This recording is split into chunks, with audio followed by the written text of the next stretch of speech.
Hi viewers, welcome to our channel. ప్రస్తుతం మనతో పాటు సీనియర్ జర్నలిస్ట్ దామో బాలాస్ అన్న వారితో మాట్లాడారు. నమస్కారం సార్. నమస్తే సార్, తెలంగాణ సాంగ్ జై జై హై తెలంగాణ సాంగ్ని కంపోజ్ చేయడానికి కీరవాణికి ఇవ్వడం జరిగింది సార్. అయితే పక్క రాష్ట్రం వ్యక్తి కళాలే ఇస్తారని చెప్పేసి టీసీఎంఏ వాళ్ళు సీఎం రేవంత్ రెడ్డి గారికి ఒక లేఖ రాయడం జరిగింది సార్. మరి దీన్ని ఏ విధంగా చూడొచ్చు సార్? తెలంగాణ సినీ మ్యూజిషియన్స్ అసోసియేషన్ వీళ్ళు ఒక పెద్ద లెటర్ రాశారు, నేను కూడా చదివాను. ఆ లెటర్లో ఏముందంటే ఈ జయ జయ హే తెలంగాణ అనే ఒక అందశ్రీ రాసిన గీతాన్ని రాష్ట్ర గీతంగా మీరు చేయడం అనేది చాలా గొప్ప విషయం. దాన్ని మేము అభినందిస్తున్నాము. ఎందుకంటే గత 10 ఏళ్లలో కేసీఆర్ ఆ పని చేయలేదు. కేసీఆర్ అని డైరెక్ట్గా రాయలేదు, కానీ గత ప్రభుత్వం ఆ పని చేయలేకపోయింది. మీరు చేస్తున్నారు, గొప్ప విషయం. కాకపోతే మీరు కీరవాణిని దానికి మ్యూజిక్ కంపోజర్గా అండ్ సింగర్గా ఎన్నుకోవడం సరిగ్గా లేదు. ఎందుకంటే మనం ప్రత్యేక తెలంగాణ ఉద్యమమే నియామకాలు, నిధులు, ఈ మన ఉద్యోగాలు మనకే రావాలని, మన అవకాశాలు మనకే రావాలని మనం కొట్లాడాం. ఇప్పుడేమో మనం తీసుకెళ్ళి ఒక ఆంధ్రుడికి ఇస్తున్నాం. మన అస్తిత్వానికి సంబంధించిన అంశం. సో మన తెలంగాణ గీతం మన మ్యూజిక్ డైరెక్టర్లు చాలామంది ఉన్నారు, వీళ్ళకి ఇవ్వచ్చు అనేది వాళ్ళు ప్రధానంగా రాశారు. ఇది మేము సలహా మాత్రమే, ఇది మా విజ్ఞప్తి అని కూడా వాళ్ళు రాశారు. అంటే గట్టిగా ఎక్కడ కూడా రేవంత్ రెడ్డిని తీవ్రంగా విమర్శిస్తూ చేయలేదు. ఒక రకమైన పాజిటివ్ నోట్లోనే ఉంది అది. అంటే వాళ్ళు రిక్వెస్ట్ చేస్తున్నారు, కన్సిడర్ చేయండి మీరు అనేది చేస్తున్నారు. అందులో నాకేం తప్పుగా అనిపించలేదు. ఎందుకంటే వాళ్ళు చెప్తున్న దాంట్లో వాస్తవమే ఉంది. తెలంగాణలో బోల్డ్ మంది ఉన్నప్పుడు తెలంగాణ రాష్ట్ర గీతం కాబట్టి తెలంగాణ రాష్ట్ర గీతాన్ని తెలంగాణ కళాకారులకే ఇస్తే అది కొద్దిగా వినడానికి కూడా బాగుంటుంది. కీరవాణిని వీళ్ళు కూడా ఏమీ తక్కువగా మాట్లాడా, ఆయన ఏదో ఇదని కాదు. ఎవరైనా కీరవాణి ప్లేస్లో ఎవరున్నా కూడా వీళ్ళ లెటర్ అలాగే ఉండేది. కీరవాణి వ్యక్తిగతంగా వీళ్ళకేం కీరవాణికి సంబంధించిన ఏమీ లేదు. ఇదేంటంటే ఒక తెలంగాణ రాష్ట్ర గీతాన్ని తెలంగాణ వ్యక్తి పాడి తెలంగాణ వ్యక్తి కంపోజ్ చేస్తే బాగుంటుంది కదా అనేది వీళ్ళ అభిప్రాయం. మరి రేవంత్ రెడ్డి దీని మీద అయితే స్పందించలేదు. ఇది యాక్చువల్గా 1.5 minute గీతం అని చెప్తున్నారు. సోనియా గాంధీ వస్తుందని చెప్తున్నారు. 2వ తేదీ ఆమె ఈ గీతాన్ని ఇనాగరేట్ చేస్తుందని చెప్తున్నారు. మరి రేవంత్ రెడ్డి దీనికి స్పందిస్తాడా లేక పట్టించుకోకుండా ముందుకెళ్తాడా అనేది చూడాలి. ఆల్రెడీ కాంగ్రెస్ వాళ్ళేమో ఇదంతా కూడా బీఆర్ఎస్ ఆడే డ్రామా, బీఆర్ఎస్ వాళ్ళు తెలంగాణ అస్తిత్వాన్ని వాళ్ళు పెద్దగా ఏం పట్టించుకోలేదు వాళ్ళు ఉన్నప్పుడు. ఇప్పుడు వచ్చి రేవంత్ రెడ్డి పట్టించుకుంటుంటే ఆయన మీద విమర్శలు చేస్తున్నారు అనేది ఆల్రెడీ కాంగ్రెస్ వాళ్ళు మొదలుపెట్టారు. సో దీని వెనక బీఆర్ఎస్ ఉందా లేదా తెలీదు. మ్యూజిషియన్స్ దీంట్లో మాత్రం గత ప్రభుత్వాన్ని కూడా వాళ్ళు విమర్శించారు. దాంట్లో ఇది పట్టించుకోలేదు, మీరు పట్టించుకుంటున్నారు, ఇది గొప్ప విషయం అనేది కూడా వాళ్ళు అప్రిషియేట్ కూడా చేశారు. మామూలుగా ఇదే విమర్శ కేసీఆర్ మీద కూడా అనేక విషయాల్లో ఉంది. ఒకప్పుడు ఆంధ్రులకు వ్యతిరేకంగా, సీమాంధ్రులకు వ్యతిరేకంగా, వలస పాలనకు వ్యతిరేకంగా మనం పోరాడి మనం వచ్చిన తర్వాత వాళ్ళకే కాంట్రాక్టులు వాళ్ళకే ఇస్తున్నాడు, అన్ని విషయాల్లో వాళ్ళకే ఇస్తున్నాడు. పివి సింధు లాంటి వాళ్ళకి కోట్లాది డబ్బులు నజరానాలు ఇచ్చాడు. ఇలాగా కేసీఆర్ మీద కూడా ఈ విమర్శలు ఉన్నాయి, ఆయన ఆంధ్ర వాళ్ళకి అనుకూలంగా ఉన్నాడని.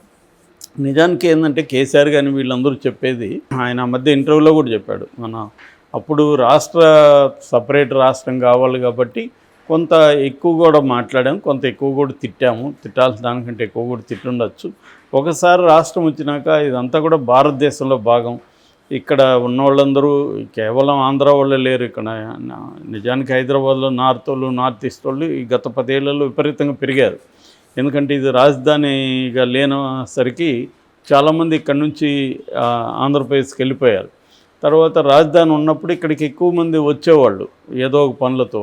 సో ఇప్పుడు అవన్నీ కూడా అవసరం లేకుండా వాళ్ళు అక్కడికి వెళ్ళిపోయినారు. అట్లాగే ఎడ్యుకేషన్కి సంబంధించి కూడా గతంలో ఇక్కడికి పెద్ద ఎత్తున వచ్చేవాళ్ళు వీళ్ళందరూ తగ్గిపోయారు. ఇలాగ రకరకాల కారణాలతో ఇక్కడ ఆంధ్ర పాపులేషన్ తగ్గి north India population, north east, Orissa ఇలాంటి వాళ్ళు ఎక్కువ కనిపిస్తున్నారు. నేను గత 22 ఏళ్ళ నుంచి హైదరాబాద్లో ఉంటున్నా. ఈ మధ్యకాలంలో హిందీ బ్యాచ్ బాగా పెరిగారు ఎక్కడ చూసినా. సో ఇది ఈ స్టేట్ అనే కాదు, ఈవెన్ బెంగళూరుకి వెళ్ళినా కూడా మనకి ఇట్లాంటి పిక్చరే కనబడుతుంది. సో కాబట్టి ఇవాళ దీన్ని ఆంధ్రులకి మాత్రం వ్యతిరేకంగా మాట్లాడడం అనేది ఎంతవరకు కరెక్ట్ అనేది కాంగ్రెస్ వాళ్ళు మాట్లాడుతున్నారు.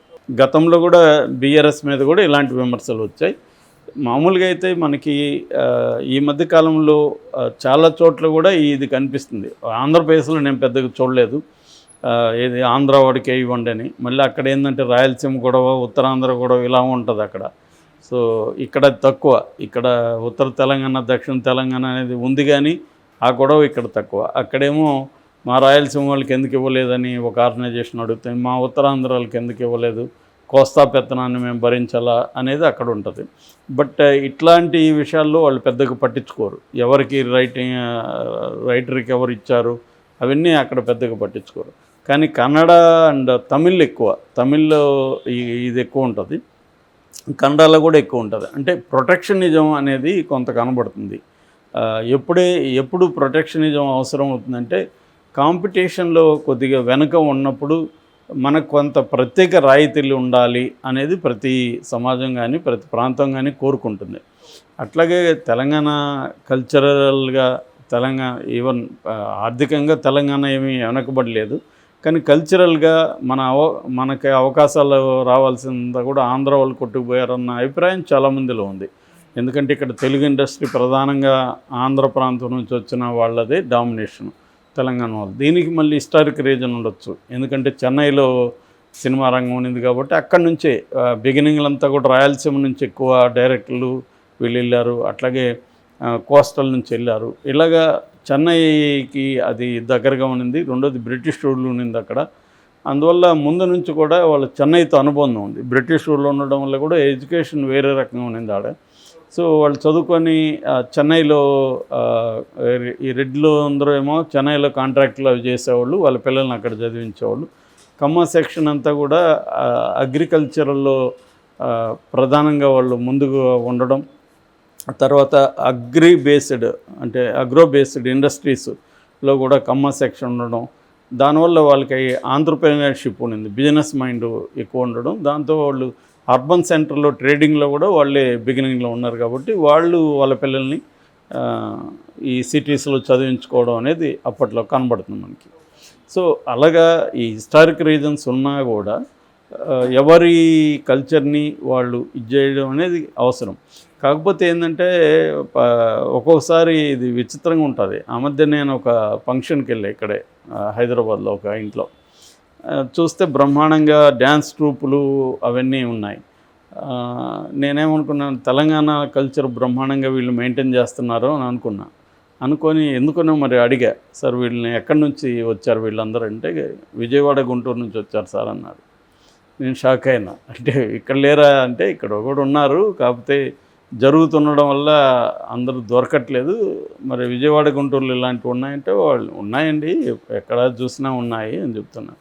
మేము ఫుడ్ తినింది కూడా గుంటూరు ఫుడ్. కాబట్టి ఇక్కడ ఏంటంటే ఇదంతా కూడా కొంతమంది గొడవ, కానీ మామూలు ప్రజల్లోకి గుంటూరు విజయవాడ అదేం లేదు. ఎక్కడ కుదిరితే అది చేసుకుంటున్నారు. ఇవాళ తెలంగాణ ఫుడ్ అని వాళ్ళేమీ దీన్ని దూరం పెట్టట్లేదు. వీళ్ళు ఇక్కడ కూడా మనం చూస్తున్నాం, రాయలసీమ రుచులు ఉంది, కోస్తా స్పైసీ కోస్తాను, ఇంకోటి గోంగూర రుచులు, ఇలా రకరకాల ఫుడ్ కావచ్చు, మిగతా విషయాల్లో ఉన్నాయి కదా. సో కాబట్టి ఏంటంటే ఇది కొన్ని విషయాల్లో మాత్రమే ఇక్కడ కూడా ఇటువంటిది కనిపిస్తుంది. సాహిత్యంలో కావచ్చు, ఇట్లా స్టేట్కి సంబంధించింది. ఇదేంటంటే రాష్ట్ర గీతం కాబట్టి ఇది ఉందని నేను అనుకుంటున్నాను. అదర్వైజ్ ఇక్కడ కూడా పెద్ద అబ్జెక్షన్ ఉండే అవకాశం లేదు. సో ఇది మొత్తం ప్రజలైతే దీన్ని ఏమి పెద్దగా పట్టించుకుంటున్నట్టు నాకు కనబడలేదు. వచ్చి కూడా 2 రోజులు అయింది, కానీ దీని మీద పెద్ద రెస్పాన్స్ అయితే లేదు. బీఆర్ఎస్ కూడా దీని మీద పెద్దగా ఏమీ చేస్తున్నట్లేదు. సో ఆ రకంగా తీసుకున్నప్పుడు నేను అనుకోవడం, రేవంత్ రెడ్డి కూడా దీన్ని ఇప్పటికిప్పుడు మార్చి దీన్ని చేస్తాడని కూడా అనుకోవట్లేదు. కీరవాణితోనే అడ్వాన్స్ అయిపోయే అవకాశాలు కనిపిస్తున్నాయి. రెండోది, కీరవాణి వాళ్ళ నేటివ్ కొవ్వూరు వెస్ట్ గోదావరి అయినా వాళ్ళ ఫ్యామిలీ ఎక్కువ పెరిగింది కర్ణాటకలోనే పెరిగారు. ఆయన ఏమి ఆంధ్రాతో ఐడెంటిఫై అవుతాడని కూడా నేను అనుకోలే. ఆయన ఎప్పటి నుంచో హైదరాబాద్ నివాసే. కాబట్టి ఇది పెద్ద ఇష్యూ కాకపోవచ్చు అని నేను అనుకుంటున్నాను. Okay sir, thank you so much.